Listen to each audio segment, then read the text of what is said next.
Het traditionele koningsschieten van schutterij Het Zandakker had dit jaar een verrassend verloop. Terwijl de beslissing bij het jeugdschieten elk moment kon vallen, viel de vogel bij de grote schutters ineens onverwacht snel.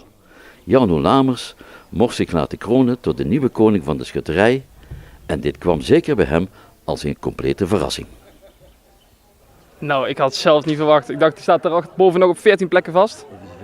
En het schiet er op de meest dikke plek eruit en dan door het gewicht valt hij naar beneden.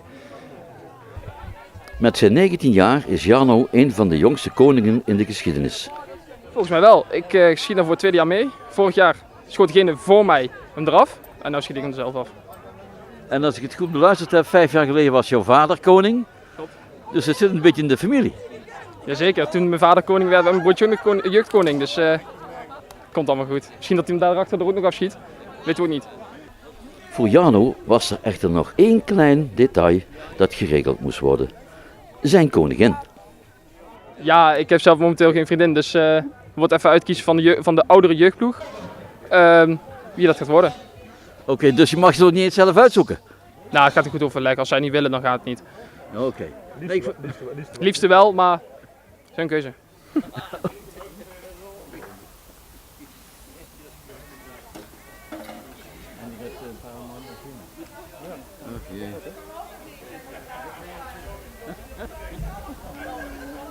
Het lijkt erop dat Jarno een schutskoningin heeft gevonden.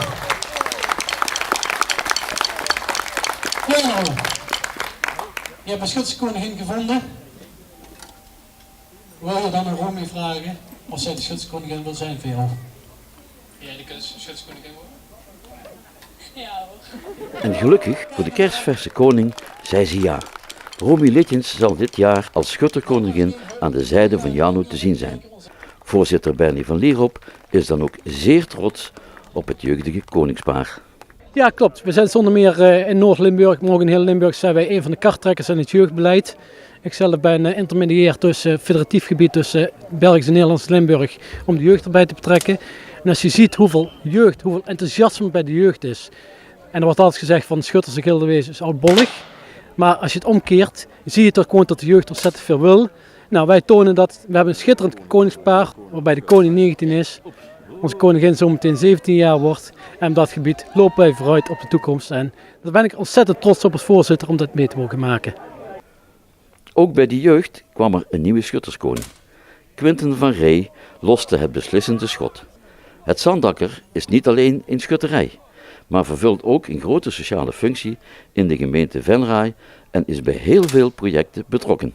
Een van de activiteiten is de organisatie van Winterpret Venray, waar eigenlijk 3 jaar geleden een bijna sneakboot op de schutterij werd gedaan. Zouden jullie alsjeblieft willen organiseren? Jullie hebben capaciteiten en dergelijke. Nou, wij hebben gezegd, die taak pakken we op ons. We gaan proberen Winterpret winstgevend te maken. Dat is ons gelukt en inmiddels gaan we aan de 4e jaar dit jaar beginnen. De kerststal Venray, die werd eigenlijk geadopteerd door de schutterij. Wij bouwen die al jaren op. En nu zijn er een 5-tal bestuursleden van de schutterij die op persoonlijke titel ook in de stichting Kerststal zijn gaan zitten. Om ook te zorgen inderdaad dat niet alleen de schutterij blijft bloeien, maar ook de Venrayse gemeenschap. En op dat gebied zijn we bezig aan de organisatie voor volgend jaar. We willen samen met de Venray Centrale eigenlijk trachten om een soort historische dag in het centrum te gaan organiseren. Waarbij eigenlijk midden op het Schouwburgplein een kogelvervanging geplaatst wordt. En om daar te gaan schieten om de Venrayse koning met burgers uit de gemeenschap. En daaromheen willen we volgend jaar eigenlijk proberen om zonder meer het hele schutters- en gildewezen tijdens de koopzondag tot uiting te brengen. En volgend jaar gaan wij het regelen dat de Venrayse burger een keer in de huid van de schutter kan kruipen. Dus het schuttersuniform aan, samen een groepsfoto. En dat wordt mede mogelijk gemaakt door de winkeliers uit Venray. En op dat gebied zijn we de laatste jaren aan het werken aan een samenwerking die de komende jaren moet groeien. Niet alleen voor de schutterij, maar ook voor het bezoek aan het Venray Centrum met een cultuurhistorische achtergrond. Met deze nieuwe koning wil de schutterij een gooi doen na de overwinning op het OLS. Maar dat is niet het enige wapenfeit. Het was dan ook een grote verrassing dat de schutterij na 5 jaar wachten een nieuwe buks geschonken kreeg uit handen van Frank Nelissen van het Nelissen Smit Fonds, welke als geheim wapen gebruikt gaat worden in Kinrooien.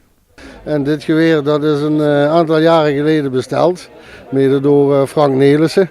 En dat was een Elkom was dat op het OLS. Toen zagen ze deze buks voor het eerst.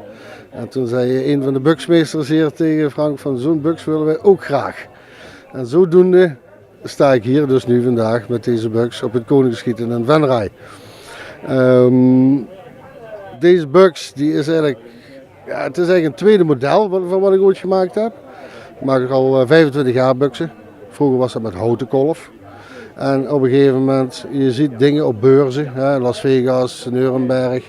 En dan denk je van, hoe krijg ik dat verwerkt in een schutterijbuks? En dan ga je daarover praktiseren en dan ga je daar dingen proberen en dan loop je weer eens vast. En dan laat je het weer liggen en dan pak je het weer op en dan, ja, ondertussen dan krijg je dit als resultaat. Wie het over het praktiseren was er een plaat op de radio. Lady in Red van Chris de Burg. Ik denk, weet je wat, Lady in Brons, zo wil ik die nemen. En zo dat is het nog geworden. En daarom noemt nog iedereen dit model buks een Lady. En deze enkelschots Lady van het kaliber 1230 met getrokken loop en grendel moet ervoor gaan zorgen dat de schutters van het Zandakker de snel een keer mee naar Venray nemen.